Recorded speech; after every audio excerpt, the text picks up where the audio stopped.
Ilustrando os tipos de operação, é preciso de cara determinar o seguinte: existe uma hierarquia em que ele vai buscar inicialmente no cadastro do produto o tipo da operação determinada para aquele item. Se não, ele busca no grupo de produto e, por fim, ele busca no tipo de documento fiscal. Então, começando pelo fim do processo das possibilidades de hierarquia, aqui eu tenho o exemplo de um documento fiscal de revenda, em que existem definições a respeito da entrada com substituição com PIS/COFINS, isenção e tributação de 18%, em se tratando especialmente do caso de SP, nesse exemplo. Aqui ele estava com uma operação mais genérica, em que eu posso dar F6 e modificá-la. Ou seja, eu tiro o SP daqui, nessa externa, e deixo como destino unicamente SP. Assim eu deixo mais restrita as possibilidades e, portanto, fica mais aceitável. O mesmo vou fazer com a substituição tributária, com PIS/COFINS igualmente.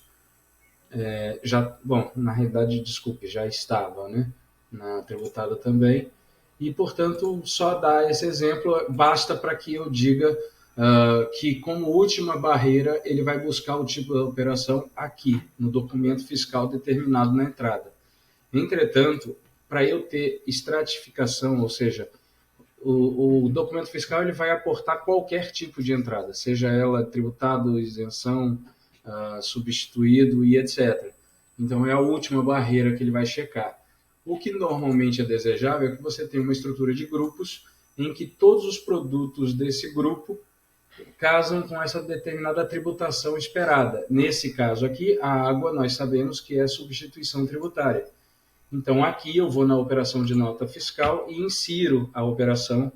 Eu já sei de cabeça, para ir mais rápido, substituição tributária interna em São Paulo, tributação aplicada a 2 e, sendo ela interna, eu já deixo previamente estabelecido 1403. Entretanto, eu posso opcionalmente, já nesse momento, fazer a previsão de como seria a devolução desse cara. Então, eu dou a opção devolução de venda para comercialização com substituição interna, portanto, 5.411.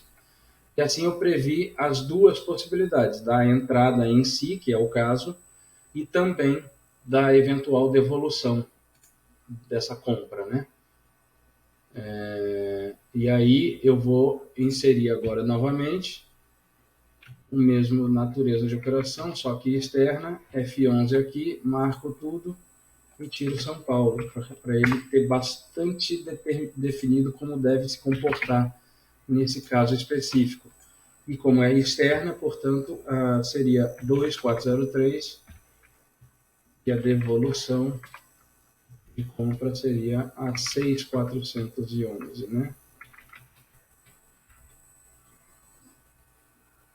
6.411, salvei e salvei.